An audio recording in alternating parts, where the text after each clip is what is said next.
Assalamualaikum warahmatullahi wabarakatuh. Waalaikumsalam warahmatullahi wabarakatuh. Alhamdulillahi wassalatu wassalamu ala sayyidina Muhammadin wa ala alihi wa sahbihi ajmain, amma ba'd. Ya, jumpa lagi teman-teman bersama kita ya, yang tidak bosan-bosannya untuk selalu tampil ya, untuk menyebarkan dan membongkar syubhat-syubhat yang ada di seputar kita ya. Tentunya syubhat-syubhat yang dirasa perlu kita bongkar, kita bahas secara ilmiah dengan sumber-sumber yang valid, insyaallah bersama guru kita Ustadz Abu Hanifah. Gimana kabarnya Ustadz? Alhamdulillah. Sehat? Alhamdulillah. Masih semangat? Semangat. Kita siap bongkar syubhat? Siap, Oke, insyaallah. jadi langsung kita buka temanya Ustadz. Jadi kali ini syubhatnya itu terkait sesuatu yang tertukar. Apa itu yang tertukar? Yang jelas bukan judul sinetron ya. Putri yang tertukar, tidak membahas itu, tapi yang tertukar adalah al-wala wal bara. Ngeri kan? itu. Ngeri kan? Ngeri. Ngopi dulu ngeri lah. kali bah ya, ngopi. Ini kita nyusuk. Bismillah. Iya, gimana? Al-wala wal bara yang tertukar. Keberpihakan, dukungan atau apa istilahnya? Ya itulah ya. Plural itu. Jadi fenomenanya gini Ustadz, kita boleh sebut nama di sini? Sebut aja. Oke. Kasus pertama, ketika terjadi penembakan yang itu akhirnya juga menjadi kriminal kan? Di Penembakan yang mana nih? penembakan di kilometer 50 itu loh. Oh, Terkait FPI. sebuah ormas. Oh, FPI. Sama polisi. Sama polisi, dan polisi kan bersalah di situ. Sudah kan? mengakui. Sudah kesalahan. Ah. Beberapa reaksi dari orang-orang yang mengaku di atas manhaj salafi ini mendukung perbuatan itu dan belum mencabut statement dukungan dia, padahal polisi dalam hal itu bersalah gitu. Dengan kalimat-kalimat bravo gitu. Oh, teroris harus dibasmi. Padahal belum ada bukti bahwa mereka yang terbunuh secara zalim itu adalah teroris. Nah, itu pertama. Yang kedua, ketika terjadi penangkapan kepada Ustadz Farid Oqbah beberapa waktu lalu, itu pun diksi kalimat tidak jauh berbeda Ustadz. Udah terbukti belum teroris? Sampai hari ini belum. Belum Belum ada persidangan. Iya. Dan mereka langsung menggelari Ustadz Farid Oqbah hafizahullah tersebut dengan yang mendukung teroris. Kemudian banyaklah ya dari beberapa postingan di medsos juga kita kan banyak menemukan yang janggal seperti itu. Nah, kontradiksi dengan kejadian kemarin ketika Ade Armando dihajar habis-habisan waktu demo kemarin. Yang terjadi mereka yang menamakan dirinya sebagai bermanhaj salaf, itu dia juga berarti. dia juga mungkin ya, dia dan komplotannya kelompoknya gitu ya, menyayangkan terjadinya pemukulan, tidak boleh main hakim sendiri. Ade Armando. Walaupun dia sering melakukan A dan B, tapi kita tidak boleh main hakim sendiri. Bahkan menyalahkan orang yang bergembira atas terlukanya si Ade Armando gitu. Ini kan tertukar gitu Ustaz, menurut saya. Jadi pertanyaannya, apakah manhaj salaf mengajarkan hal ini dalam artian selalu mendukung penguasa ketika penguasa bersalah, dikasih uzur? Apakah manhaj salaf mengajarkan hal ini bahwa terkait segala sesuatu yang terkait pemerintah harus kita dukung walaupun sezalim apapun itu, dan yang oposisi terhadap pemerintah dalam hal ini tadi FPI dan kubu-kubunya yang berseberangan dengan pemerintah selalu disalahkan gitu. Apakah manhaj salaf mengajarkan hal ini? Nah, kita akan jawab di sini. Silakan Ustaz. Baik, Bismillahirrahmanirrahim. Alhamdulillahirabbil alamin wassalatu wassalamu ala asyrafil anbiya'i wal mursalin nabiyina wa sayyidina Muhammadin wa ala alihi wa sahbihi ajmain, amma ba'd. Pertama-tama ini mengenai masalah al-wala wal bara. Ini masalah yang sangat penting ya. Masalah yang sangat penting sekali. Ya, al-wala wal bara. Al-wala wal bara ini bagian dari akidah kita. Yang dia adalah tali iman yang paling kuat kalau ditempatkan di tempat yang benar. Awsaqu ural iman, al-hubbu fillah wal bughdu fillah. Wal muwalatu fillah wal mu'adatu fillah, kata Rasulullah SAW. Tali iman yang paling kuat, cinta benci karena Allah, loyalitas memusuhi karena Allah. Nah, harus kita tempatkan pada tempat semestinya. Kepada siapa kita berwala, memberikan loyalitas, sikap pro, pembelaan, dan kepada siapa kita berlepas diri, tidak membela, berlepas diri. Nah, ini harus tepat, karena kalau salah berarti kesalahan yang fatal dalam bab yang gak main-main, itu bab akidah.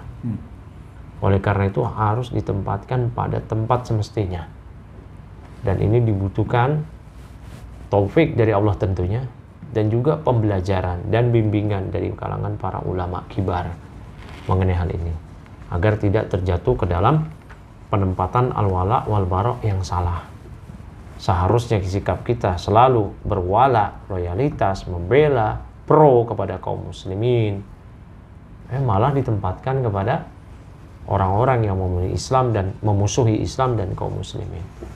Nah itu, sebagaimana contoh-contoh kasus tadi. Semua contoh-contoh kasus tadi adalah contoh-contoh yang tidak layak apabila itu diungkapkan oleh seorang muslim, yaitu dia bergembira, dia senang, dia mengucapkan apresiasi kepada polisi yang jelas telah terbukti di pengadilan bersalah. Dibebaskannya pun juga karena dalihnya membela diri, itu kan, ya itu pun kita juga paham lah ya bagaimana prosesi pengadilan tersebut. Ya, pengadilan yang tidak mengedepankan hukum Allah. Ya, dan demikianlah ya. Dan intinya mereka pun, polisi pun mengakui yang menembak dijadikan terdakwa semua di sidang. Ketika ada orang-orang Islam, apalagi yang menisbatkan dirinya sebagai seorang salafi, malah bergembira terhadap terbunuhnya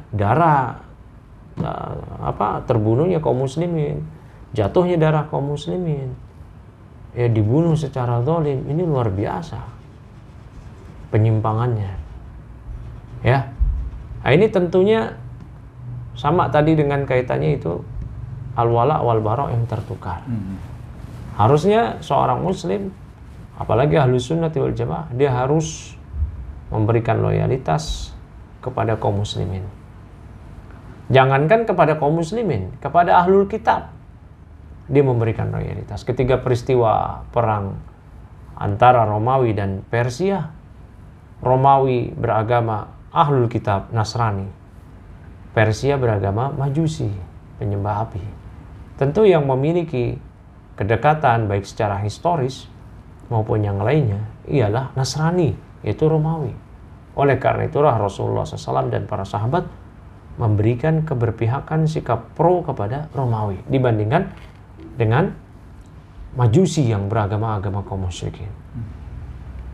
Ya, ketika Romawi menang, Allah sebutkan yauma idzi yafrahul mu'minin, yauma idzi yafrahul mu'minun. Ya, pada hari itu kaum mukminun bergembira ketika Romawi menang. Ibnu Abbas menjelaskan mengenai ayat ini, wa kana muslimun yuhibbun, orang-orang kaum muslimin mereka menyukai Romawi itu menang. Ya, alal faris. Kenapa? Li'annahum ahlul kitab. Ya, karena mereka Romawi adalah ahlul kitab. Nah, kitab mereka Injil, mereka kenal para nabi. Ya. Dan ini tentunya lebih dekat kepada kaum muslimin. Walaupun kita katakan Romawi dan seluruh Nasrani kafir. Ya, apalagi terhadap 5 anggota FPI yang dibunuh. 5 atau berapa sih? 5 ya? 5. Nah, tentunya kita lebih berhak untuk membela mereka, bersimpati kepada mereka, mendoakan mereka, mengecam atas terbunuhnya mereka secara zalim. Bukan malah diberikan apresiasi. Itu ya. Barakallahu fik. Nah, sekarang yang dipermasalahan mungkin gini ya. Di mata sebagian orang-orang yang tadi, kan FPI manhajnya beda sama saya. Gitu ya. Nah, para ulama menyatakan, Ibnu Taimiyah, Syekh bin Baz dan ulama yang lain menyatakan, annal mu'min tajibu muwalatuhu wa in zalamaka wa atada alaik. Yang namanya mukmin, selama dia mukmin, nggak batal Islamnya dengan pembatal-pembatal keislaman yang jelas. Selama dia mukmin tidak batal keislamannya, maka wajib bagi kita untuk memberikan loyalitas kepada dia, walaupun dia menzalimi kita, walaupun dia berbuat jahat melampaui batas kepada kita. Taib. Nah ini, ya. Nah, Syekh bin Baz menjelaskan ini dari kitab Subulus Salam, Syarah Nawaqidul Islam di halaman 208. Kata Syekh bin Baz menjelaskan tentang wanas salah satu aksamin. Manusia itu ada 3 macam. Dijelaskan oleh Syekh bin Baz, yang pertama mu'minuna khullas, mukmin tulen. Yang kedua al-kafarah, orang-orang kafir. Yang ketiga al-muslim alladzi indahu syai'un minal ma'asi wat taqsir. Yang ketiga seorang muslim namun dia memiliki berbagai penyimpangan, apakah maksiat dan sikap-sikap kealpaan di yang lainnya. Syekh bin Baz mengatakan orang seperti ini tetap dia memiliki hak wala bagi kita, dari kita untuk dia. Ya. Fahadalahu haqqul walayah wal mahabbati min janibin. Dia tetap memiliki hak, ya, pembelaan kita, kecintaan kita untuk dia dari satu aspek. Aspek yang lain mungkin kita benci karena apa? Karena kemaksiatan dia, karena penyimpangan dia. Ya. Taib. Ya, bahkan kita punya boleh kita ini memiliki kebencian terhadap dia. Namun kebencian yang sewajarnya karena kemaksiatan dia, benci karena Allah. Ya. Nah, kata Syekh bin Baz, orang seperti ini fayuhabbu li islamihi wa imanihi alladhi ma'ahu. Orang yang seperti ini tetap dicintai karena keislaman dan keimanan yang ada pada dia. Wa yubghadu ala qadri ma'asihi allati ma'ahu wa bid'atihi. Dan dia dibenci sesuai dengan kadar maksiat dan bid'ah yang ada pada dia. Ya, sesuai dengannya. Artinya kita bencinya itu enggak pol, enggak totalitas. Beda sama orang kafir, kita betul-betul bara'ah terhadap dia. Minasyirki wa ahlihi, kepada dia, ya, dan pelakunya. Artinya kepada musyrik ini kita betul-betul berlepas diri, sebagaimana perkataan Nabi Ibrahim dan orang-orang yang bersamanya dari kalangan ahlu tauhid kepada orang-orang kafir, ya, kami berlepas diri dari kalian, ya, innana bura'a'u minkum wa mimma ta'buduna min dunillah kafarna bikum wa bada bainana wa bainakum al-adawatu wal baghdha'u abada hatta tu'minu billahi wahdah. Ya, kami berlepas diri dari kalian dan apa yang kalian itu sembah. Kami ingkari, kufuri kalian semua. Telah nampak antara kami dan kalian kebencian, permusuhan, ya, selama-lamanya hingga kalian beriman pada Allah. Nah, jadi kalau dia masih muslim, hanya sebatas maksiat dan bid'ah yang tidak membuat dia keluar dari Islam, maka dia masih memiliki hak untuk dicintai, untuk dibela. Apalagi ketika dia berkonfrontasi dengan pihak-pihak selain kaum muslimin atau yang memusuhi kaum muslimin, apakah kafir tulen, kaum sekuleris, kaum pluralis, ya, dan semisalnya. Walakin yu'khadhu ala yadayhi wa yu'allam wa yuwajjah wa yu'maru bil ma'ruf wa yunha 'anil munkar wa tuqamu 'alaihi al-hudud wa yud'a lahu bil hidayah wa taufiq. Nah, kata Syekh bin Baz, orang seperti ini dinasihati, diambil tangannya, diajarin, ya, kemudian diberikan bimbingan, diperintahkan pada yang ma'ruf, dilarang dari yang mungkar, ditegakkan pada dia had-had, kalau memang dia melakukan kejahatan, ditegakkan had.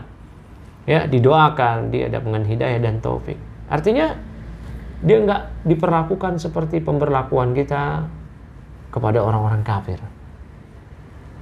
Nah, kayak tadi contoh-contoh yang diambil tuh kan. Tadi siapa? Ustadz Farid Oqbah.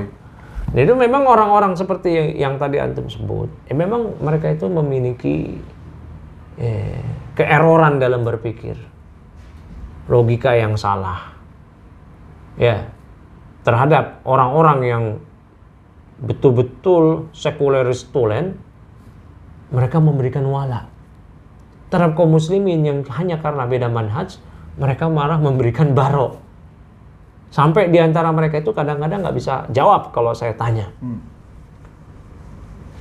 Mana menurut antum yang paling mending? Ya, yang antum berikan al-wala, Habib Rizik atau Mahfud MD. Bingung. Mana yang paling mending? Ustadz Omar Minta yang katanya terpapar hizbiyah atau Jokowi yang sekuler? Jokowi hadahullah yang sekuler. Nggak bisa jawab. Mana yang paling mending? Ya, yang antum doakan dengan hafizahullah gitu. Yakut, Menteri Agama plus bos Banser, atau Ustadz yang terpapar katanya dengan hizbiyah, taruhlah Farid Oqbah. Nggak bisa jawab. Kalau jawabnya dengan jawaban diplomatis yang intinya mau ngeles dari situ. Ya, ini bukti nyata kegagalan memahami al-wala wal bara. Maka harus didudukkan lagi, dikembalikan lagi kepada fitrahnya. Al-wala wal bara kita kepada kaum muslimin, jelas. Selama dia nggak batal Islamnya. Memangnya apa pembatal keislaman yang dilakukan Ustadz Farid Oqbah, Habib Rizik? Habib Rizik Asy'ari, iya. Asy'ari. Tapi batal nggak Islamnya? Enggak. Nah, harus ditentukan seorang batal Islamnya dengan pembatal Islam yang jelas, terang benderang, nggak ada kesamaran. Kalau dikatakan, oh dia kan suka ziarah ke makam wali sunan, memangnya auto kafir? Kalau dia cuma meyakini doa di situ, doa kepada Allah, doa di situ mustajab, nggak kafir, beda. Atau dia berdoa pada Allah tapi bertawasul dengan jah orang soleh, bukan bertawasul dengan zat tapi jah, nggak kafir, syirik akbar. Afwan, syirik asghar, nggak kafir. Kapan divonis kafir? Kalau jelas terang benderang tidak ada kesamaran, yang nyata-nyata dia berdoa, meminta, memberikan ibadah kepada makam wali. Jadi kalau sekedar katanya dia tukang ziarah makam wali, nggak bisa kita langsung vonis dia murtad, kecuali jelas. Ya. Nah, berarti kalau yang memang tidak diketahui pembatal keislamannya, maka jangan kita katakan dia. Bisa jadi dia musyrik. Loh, kok memvonis orang kafir pakai bisa jadi. Nah, itu. Nah, sementara pihak-pihak yang tadi itu jelas beragama dengan agama sekulerisme. Bahkan beragama dengan agama yang musyrikin. Ya. Nah, dan demikian. Jadi mereka itu tidak paham. Ya, walaupun menamakan kita salafi. Ya, penamaan aja siapa juga bisa namain. Ya, semua orang juga bisa namain. Ya, yang dilihat kan hakikatnya. Betul salafi atau murji'ah atau yang lain, jahmiyah atau yang lain. Semua sama. Khawarij juga ada yang menamakan diri salafi. Gitu. Ya. Ya. Bahkan Asy'ariyah menamakan dirinya Ahlus Sunnati wal Jamaah, Aswajah. Ya. Jadi klaim-klaim semata itu nggak teranggap. Yang dianggap adalah hakikatnya di atas manhaj siapa. Gitu. Nah, ya. Jadi gitu aja ya. Nanti masalah ini kita akan luaskan lagi insya Allah di obrolan kita berikutnya aja. Siap. Karena ini udah malam nih insya Allah. Ya. Taib. Nah, mungkin begitu aja Bang Ainur. Sekarang Ustaz. Ya, afwan. Baik, teman-teman, mungkin di situ dulu diskusinya. Insya Allah kita lanjut lagi. Wassalamualaikum warahmatullahi wabarakatuh. Waalaikumsalam.